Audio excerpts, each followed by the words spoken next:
Another talk about picket stakes and the picket rope and so forth. As you can see, the horse is pretty much ate down a lot of the grass right here before it goes down to bare nothing, like really bare nothing. We're going to move the horse right over here to where some more grass is, okay? And then every year this will come back up, and the reason I know is because I've camped out here a couple times, and every year the grass comes back up. We need to help nature do that by making sure it's not grazed all the way down. And it's getting to the point I feel like I want to move the horses, so that's what we're going to do right now.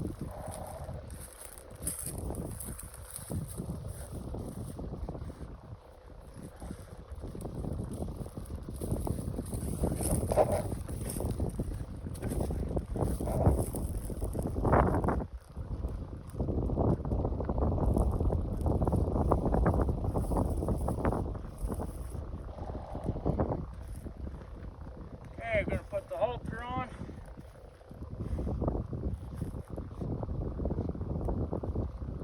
Create my sheep bend knot on the halter, get rid of my excess, place it underneath the halter. I'm going to take the lead rope right around my back, come up on this side. I'm going to rub the animal. And this horse got some big pasture and bones and area. I'm going to come over here, unbuckle him. And then I rub them, let them know it's off, just like this. And then all I'm going to do is go to my picket, lift my horse,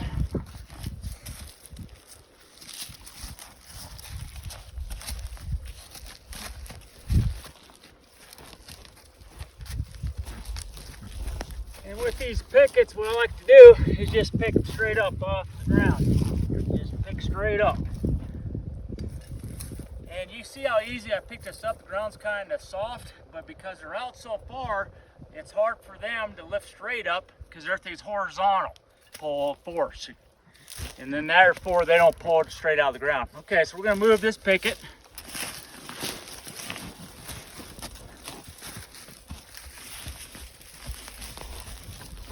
And I'm going to place it right here in a different circle. Make sure my animal's out of the space, my blood circle.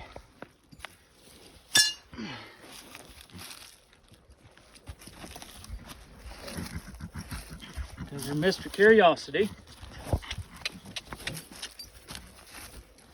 Stay. Stay. Good. I'll put my knee on lead rope so I got some security.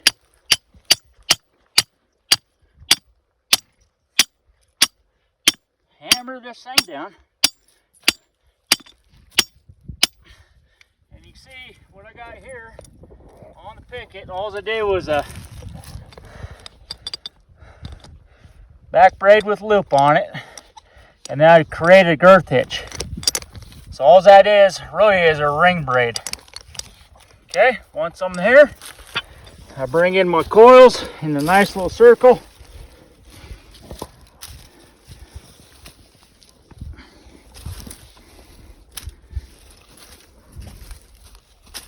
Big circles, so when he steps out, he'll uncoil himself without him getting all stuck up.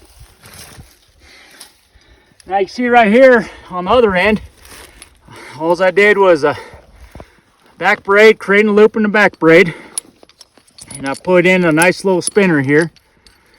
And then always make sure that this is tightened, because what happens is they'll roll it on the ground, it'll start loosening up, so I make sure I always check that. There's nothing worse being in the back country and losing a dang horse because a piece of equipment came down. Okay, now what I'm going to do is rub the horse, come down. I'm at that nice 45-degree angle. Place it right on the pasture bone. Slide the buckle on to the pull tab. Now I did do a video part 1 of why I like these pole ties better. And then I'm just gonna grab my leader rope, grab the pasture bone, pick it up, let them know it's on there. Take the halter off. And that's all there is to it. And that's it for that one. Next one we're going to talk about is if I am too close to the brush, we'll go ahead and demonstrate how to shorten the rope up so that a horse can not get caught into it. And we'll demonstrate that next. Stay with me.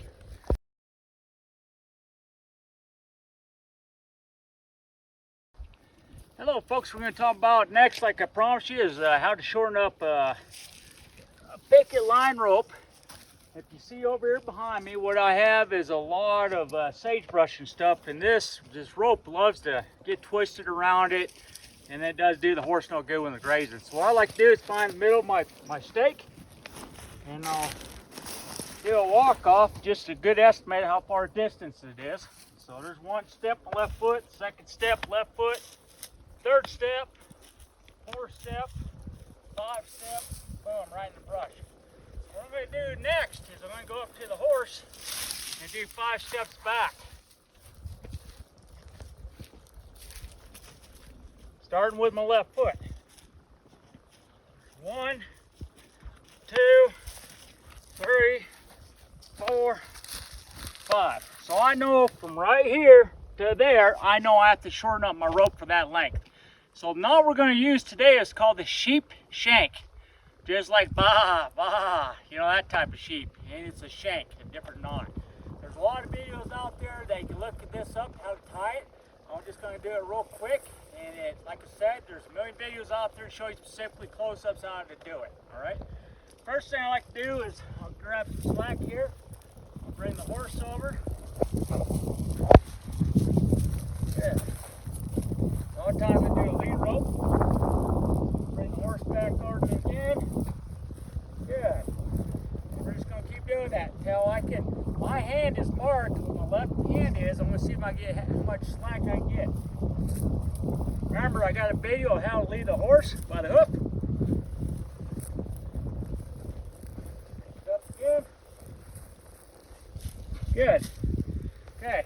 Now what I'm going to do is pick this up where my hand's marked. Bring it over with the fold I have and see if I have exactly what I'm supposed to do with the stake. Which is right here. Okay? The only reason I brought it in is create more slack, so I know from stake to here, I got the same amount of rope. Okay? Now where my hand is marked, I'm just going to bend it over and create a nice little loops on each side. Okay? Once I'm there, all I'm going to do is create a bite, place it on one end with my coils, pop it through, draw it down. Take my next coil, create a half hitch, put my main loop through, pull down tight.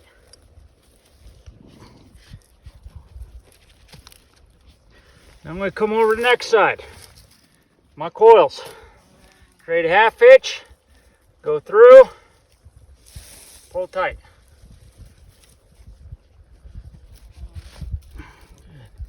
Create a half hitch from going to the horse, put on top of my loops I had, draw it tight.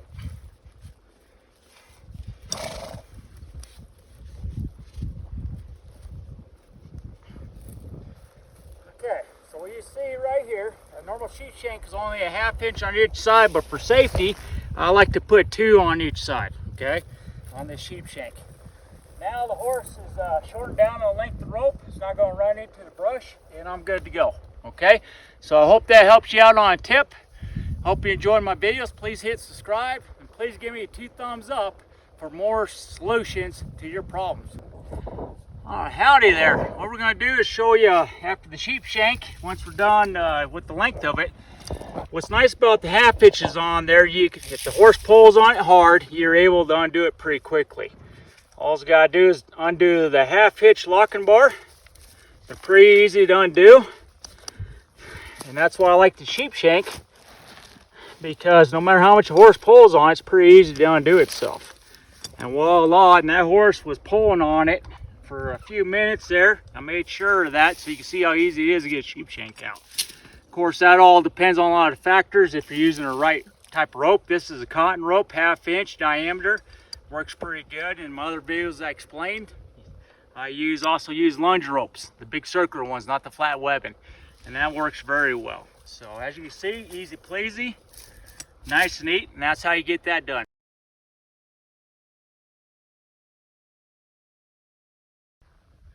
All right, folks, what we're going to talk about is the picket and the picket line here, and we're going to talk about where to stow it. A lot of folks, you know, they just grab it, wad up a picket stake and rope, and they just throw it inside of a pannier like this, and call it good, and they'll put it right on top of a sawbuck or a decker or whatever, and that just doesn't work. It's just a tangled mess. We throw everything else out, and that's just not good upkeep for storing a picket stake. So we're going to show you the way I do it as a technique, a way. Might not be the way, but it is a way. So I'll show you that real quick.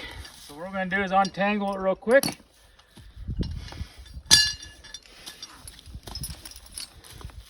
And what I like to do is just kind of grab my picket line off my stake, and I just kind of chuck it out there a ways. I'll sit down here on this log. All right, so I got my picket stake here, and what I generally like to do is just sit on my lap like such. And then what I do is just take my girth hitch down. I create a loop the length of the stake, come back up, create another loop on this end. I'm trying to keep the same length, maybe a little bit bigger than the stake. Come over here, do the same thing. And I'll probably do, depending on how many feet are on your rope, I'll just do the same thing.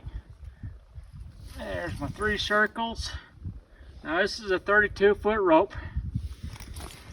So I'm just going to do 3.5 circles right there, and then I'm just going to pinch it together. Now I'm going to start from the pointy end of the stake, and I'm just going to start my wraps.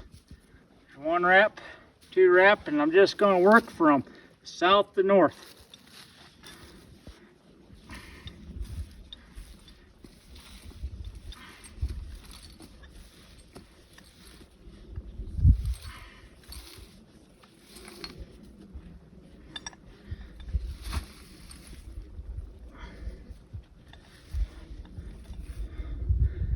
And I know you're thinking this is a lot like a noose, and it kind of is, but it kind of isn't at the same time. Because I'm not going to draw down on these upper loops at all. Because what I'm going to use towards the end is the collar strap, for the one-leg collar strap, to help secure everything.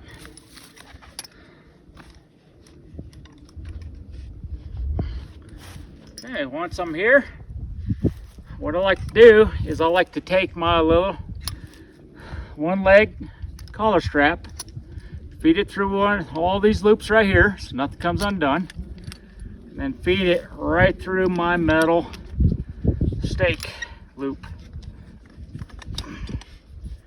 Okay, and then I feed it right through the fastener, as you can see right here, and pull tight. Now what I have is a nice secure setup of everything up and down. Okay, and then I'm going to show you how to you can put it back inside the pannier like this and stack them up nice and neat. You just put them in there, and then when you pull it out, it's nice. Okay, storage. Or you can go to your riding saddle, because I got these D-rings I like so much, and they're light, they're just rock climbing D-rings. I'm just going to show you a couple places that you can put them on your livestock. So come here and follow me.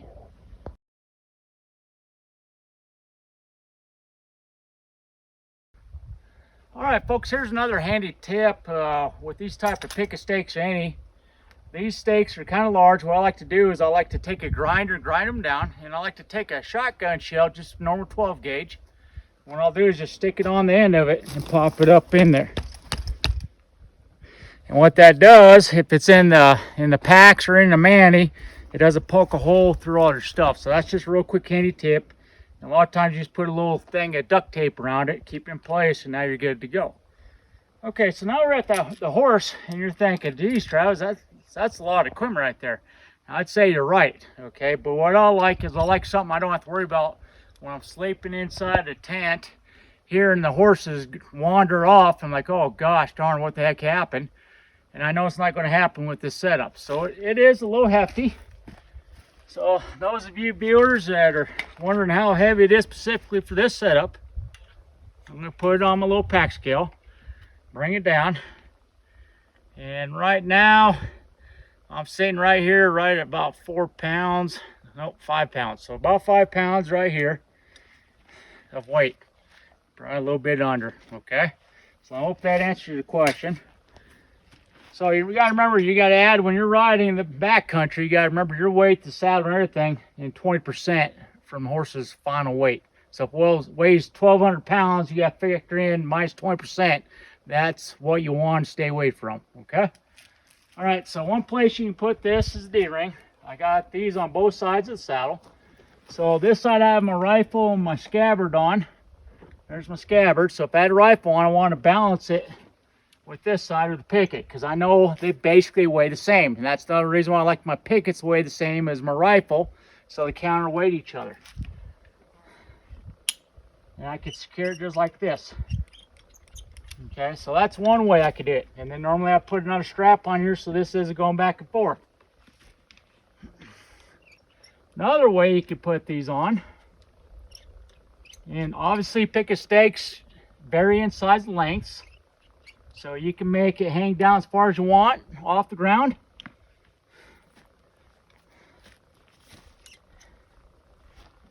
So it doesn't hit the ground. Okay, now I have a hobble ring on the back of my saddle. So this is another place I can counterweight and offset everything, okay? So this is another location. Once again, I could bring it up, tighten it up so it ain't so low hanging. And I can actually play with it to get the right size and length that I want. Okay, so I wouldn't ride with it like that right there. But what I could do, bend it around, lock it on one of my loops, shorten everything up, and now put it on there.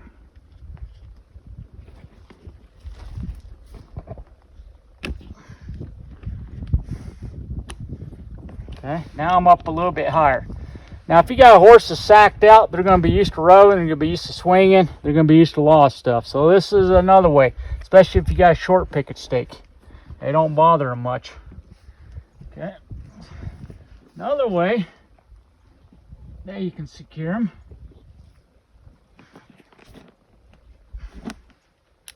is simply by putting it on top. Because normally I'll have my slicker. I'll have this rolled up my slicker if I want. Now it secures it more, kind of like a mantee. And then all I simply do, just tie it on with your saddle strings.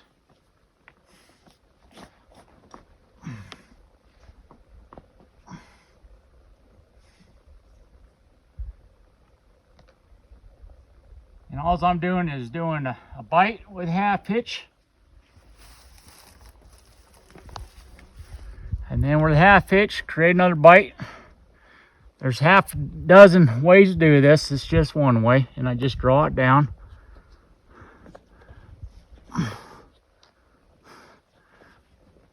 And we got quick release on everything, doesn't do it.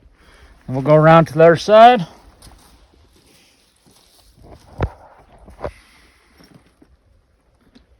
And I'll do the same thing.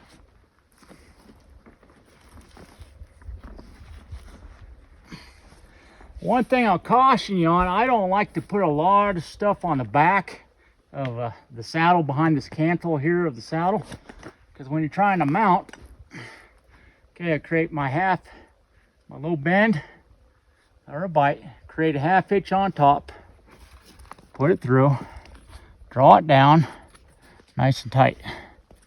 Now, same one I did a half hitch on, I'm just going to feed it right through my first bite after creating the second bite. This is no different knot than you've seen in my other video, tying down to get down rope. Okay, now I got secured. But getting back where I was at, if I got my stuff stacked up so high and I tried to mount up from the horse, and I tried to swing my leg over. My legs got to come all the way over, and I'm playing gymnastics. And Travis ain't no good at gymnastics, okay? So I prefer not to do that. So I try to keep my load pretty low profile. Once again, if I had my slicker, this would be inside of it, rolled up, kind of secure, and then bunched down. So now I got my Picket and I got my slicker in there, okay? Or I might put this here and put my slicker on top. It's just whatever way you prefer to do it. So I hope this helps you out on storage of Picket steak back here in the backcountry. Take care. Adios. Now you have the knowledge to have the solution. Bye now. Adios.